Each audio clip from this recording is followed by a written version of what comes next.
د اسلام چې کوم اخلاق دي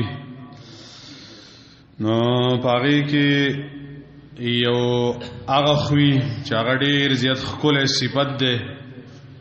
او پاره باندې قرآن کریم او اسلام خپلو منونکو ته حکم کړی دی چې هر یو سړی دی نارینه دی او که زنانه دی او ځوان دی او که بوډا دی او که خبرې دي او که کارونه دي خو هر سړی دی ځان په دې صفت باندې ښایسته کی دا صفت دی به ځان کې پیدا کی ځکه د دې صفت نه بغیر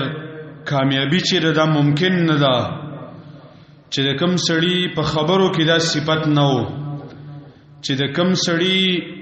د خلکو سره په معامله کې دا صفت نه و نو هغه انسان په تاوان کې راځي د دې وجنه اسلام موږ ته حکم کړی دی او اسلام هر د هغې خبرې حکم کوي چې په هغې باندې د انسان دنیا هم ښایسته کېږي او آخرت هم ښایسته کېږي زما وروڼو هغه د عدل صفت دی عدل انصاف کول د خپل ځان سره انصاف کول د خپل رب سره انصاف کول د خلکو سره د انصاف معامله کول او په فیصلو کې انصاف کول په ناپ تول کې انصاف کول په خپل اولاد کې انصاف کول په خپلو بیبیانو کې انصاف کول او د دنیا چې څومره کارونه دي دا په انصاف باندې قائمول په دې باندې موږ او تاسو ټولو ته یو حکم شوی دی الله رب العالمین ټولو بندگانو ته فرمایلی دي مؤمنانو ته چې یا ایها الذین آمنوا کونوا قوامین بالقسط شهداء لله اے ایمان والو کونوا قوامین الله وی ودرېږئ قائم شئ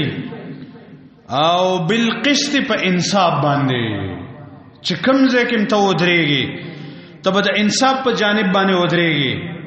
ته به چې کوم ځای کې انصاف او د انصاف والا په ډله کې به ودرېږي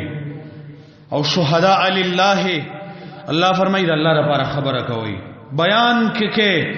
که د دین خبره بیانې که د دنیا گواهی کې خو لله الله باندې بستا نظری او د الله رب العالمین د لپاره به خبره کوي په دې کې به د چا لحاظ نه کوي د قرابت داري لحاظ باندې کوي